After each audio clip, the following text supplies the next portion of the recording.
भैया एक बार की बात, श्री सुखदेव जी महाराज गंगा की नदी पर बैठे राजा परीक्षित को कथा श्रवण करवा रहे थे। राजा परीक्षित को समझा करके श्री सुखदेव जी महाराज जी बोले हैं, महाराज किस प्रकार से श्याम सुंदर कन्हैया और सुदामा की दोस्ती हुई, कहाँ पर हुई, राजा परीक्षित पूछते हैं। तो गुरु जी ने जवाब दिया है, सुनो कि कृष्ण और सुदामा के बचपन की बात है। अरे कृष्ण और सुदामा के बचपन की बात है, पहली मुलाकात है, ये पहली मुलाकात है।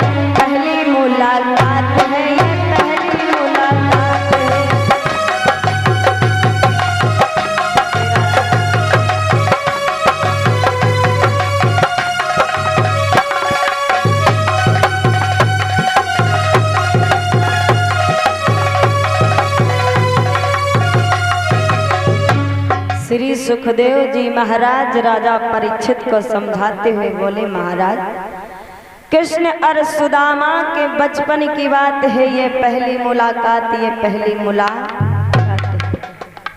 भैया जिस समय श्याम सुंदर कन्हैया गुरु संदीपन के वहां शिक्षा प्राप्त करने के लिए जाते हैं, तो एक से एक बालक उस आश्रम में शिक्षा प्राप्त कर रहे थे। लेकिन भैया ऐसा था, जो संदीपन गुरु की पत्नी थी वो सबसे ज्यादा कन्हैया से प्रेम करती थी। एक दिन की बात भैया कि संदीपन के पास जब पढ़ते थे यमुना,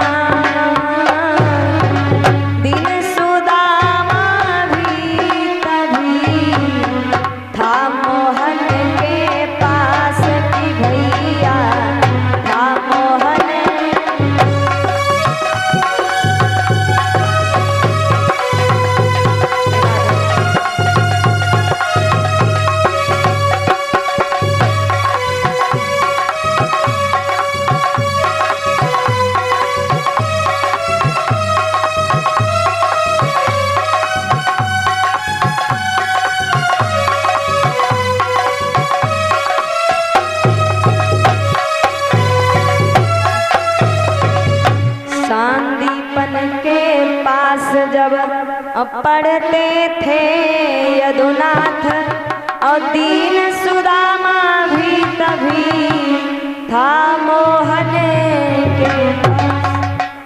जिस समय श्याम सुंदर कन्हैया शिक्षा प्राप्त करने के लिए गुरु संदीपन के पहुँचे भैया, उसी समय मित्र सुदामा भी वहीं पर शिक्षा प्राप्त करने के लिए गया। एक दिन की बात मेरे भैया, गुरु माता ने श्याम सुंदर कन्हैया को पास में बुलाया, तो कन्हैया मैया के पास में आए, कहने लगे, मैया क्या बात है, आपने हमें बुलाया। गुरु माता ने जवाब दिया, भैया आज चिंता करने की बात है। क्या बात है? आज घर में एक भी लकड़ी नहीं है और मैं भोजन कैसे बनाऊंगी? जब भोजन नहीं बना पाऊंगी तो तुम लोगों को क्या खिलाऊंगी? मेरे भैया कृष्ण जब ऐसी बात माता गुरु आज मैया की सुनते हैं तो कहने लगे, मैया तो फिर इसमें चिंता करने की कोई बात नहीं है। अगर घर में लकड़ियां नहीं है तो मैं जंगल को जाता हूँ लकड़ियों को तोड़ करके आपके पास में इकट्ठा करूंगा मैया, फिर आप आराम से भोजन को बनाना। श्याम सुंदर कन्हैया को पास में बुलाते हुए गुरु माता बोली है, बेटा जरा जाते जाते मेरी एक बात सुनते जा। बोली है क्या कि गुरु पत्नी बोली करो मुरलीधर तनिक इधर आओ, और घर में ईंधन का नाम नहीं लाला कछु द्वारा।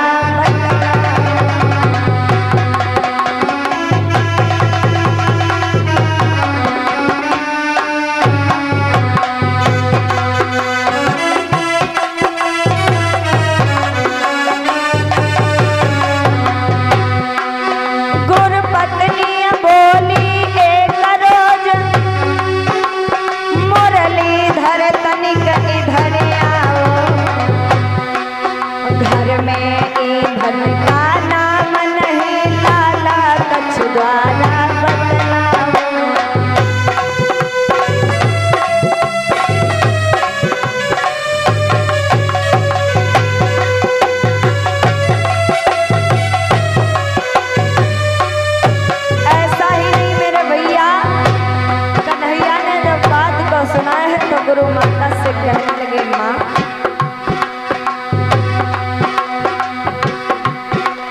केशव बोले चिंता क्या है, जंगल से तोड़े लाता हूँ, हे चतुर सुदामा साथ मेरे संध्या तक वापस आता हूँ।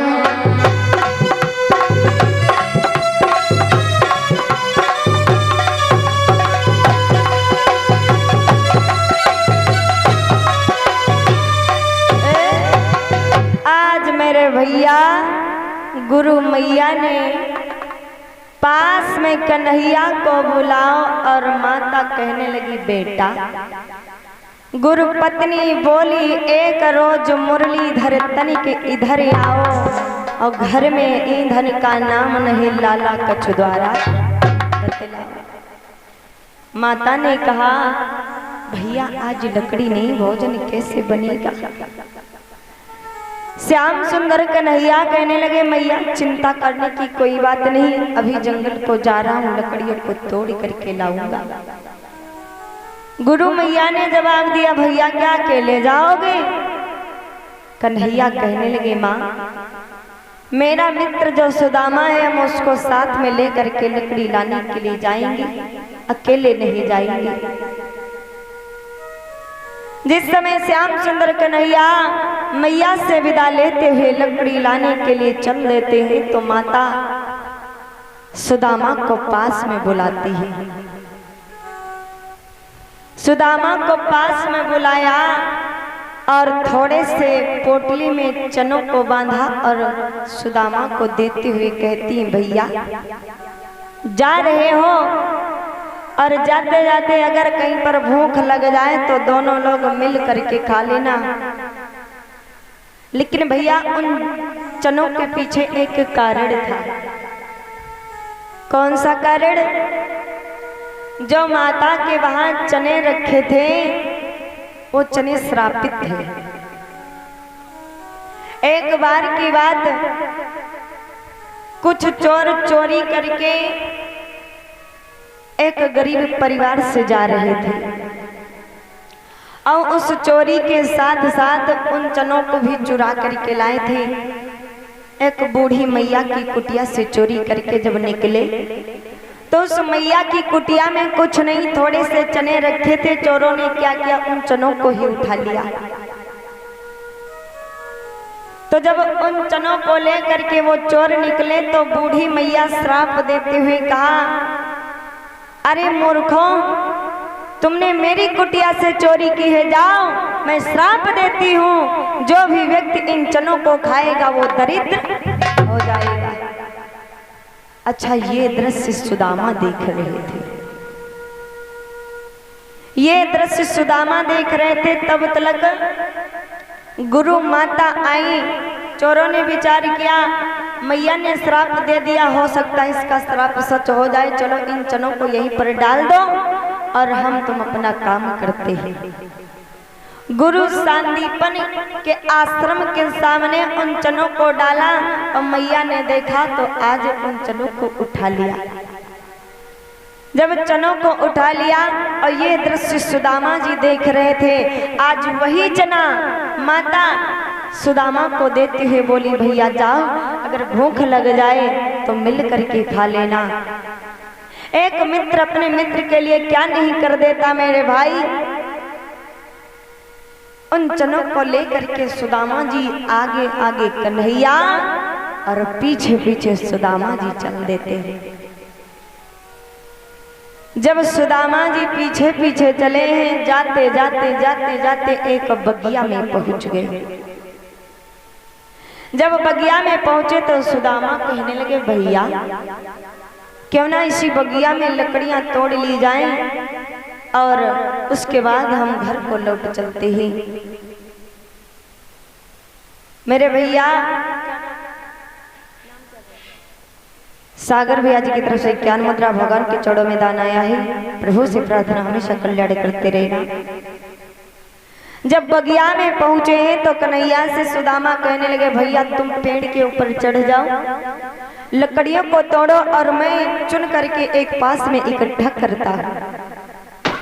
कन्हैया कहने लगे, भैया तुम ही चढ़ जाओ। सुदामा कहने लगे, नहीं भैया तुम चढ़ जाओ।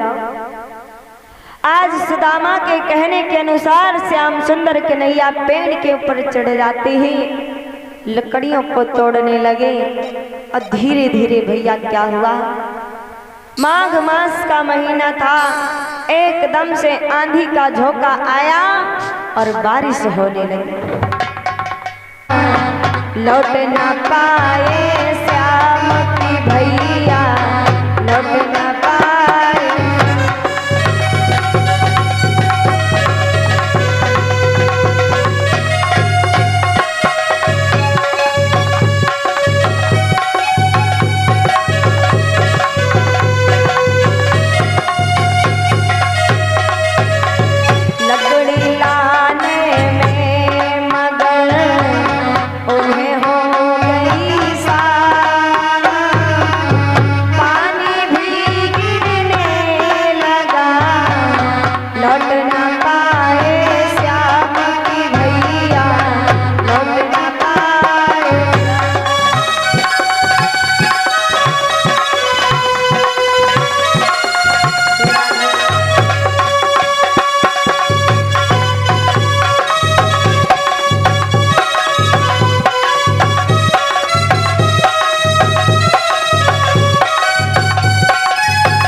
सोले भक्त सल भगवान की और माता जी की तरफ से 101 मुद्राओं का दान आया है। प्रभु से प्रार्थना हमेशा बंदा भरते रहना। आज मेरे भैया लकड़ी लाने में मगर उन्हें हो गई शाम और तन्नू रेंगा माओ से क्या निकला, भगवान के चरणों में दान किया है। प्रभु से प्रार्थना हमेशा कल्याण करते रहना। जब शाम हो गई, माघ मास का महीना था, पानी पर पानी गिरने लगा। श्याम सुंदर कन्हैया पेड़ के ऊपर बैठे हैं,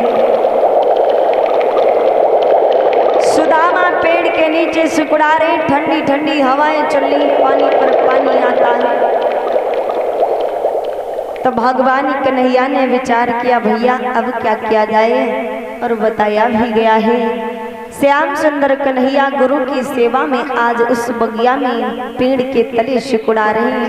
धन्य है ऐसे महान प्रभु कि वह माघ मास वह घोर रात और पानी पर पानी आता है।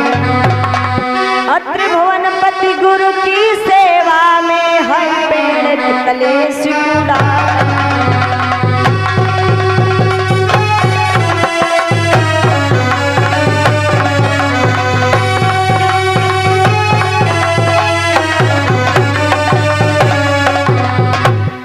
वह माघ मास वह घोर रात, पानी पर पानी आता है।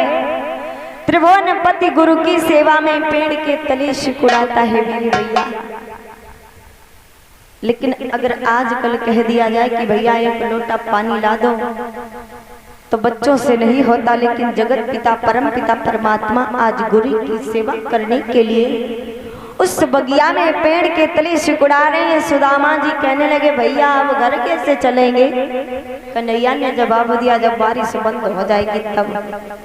लेकिन भैया वहां पर हुआ क्या, पानी पर पानी बरसता रहा। जब पानी बंद नहीं हुआ, सुबह से दोपहर, दोपहर से शाम हो गई। भगवान कन्हैया घर नहीं लौट पाए और जब आधी रात का समय हुआ मेरे प्यारे, और 101 मुद्रा पवन भैया जी की तरफ से भगवान के चौड़ों में दान आया है। प्रभु से प्रार्थना हमेशा कल्याण करते रहना। पानी पर पानी जब आया है, सुदामा जी ने क्या किया, जब माता ने चना दिया था उस पोटली को खोल करके बैठ गए पेड़ के तले।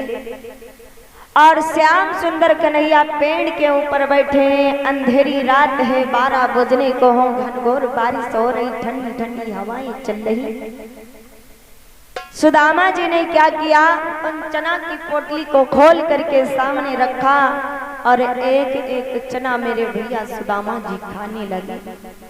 और जब चनों को खाने लगे हैं, श्याम सुंदर कन्हैया ने सुना है तो सुदामा जी से कहने लगे भैया क्या खा रहे हो, जरा हमको भी दे दो। बोले हैं कि मोहन ने कट कट शब्द सुना,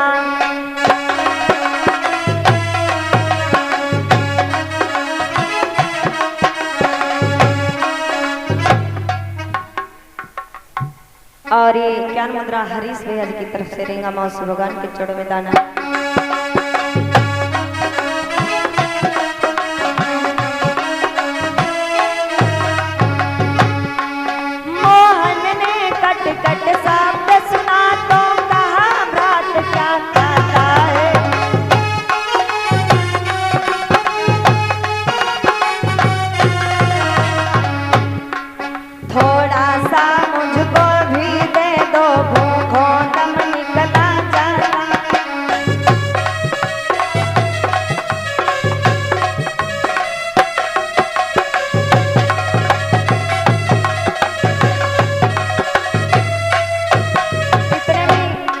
सुदामा कहने लगा भैया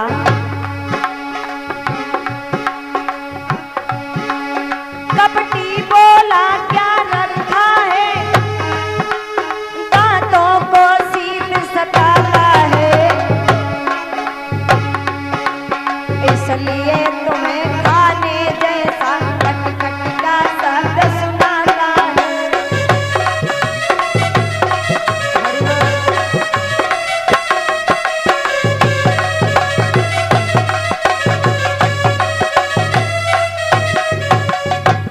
आज भैया श्याम सुंदर कन्हैया ने जब पूछा है भैया क्या खा रहे हो, मोहन ने कट कट शब्द सुना तो कहा व्रत क्या खाता है, थोड़ा सा मुझको भी दे दे, भूखों दम निकला जाता है।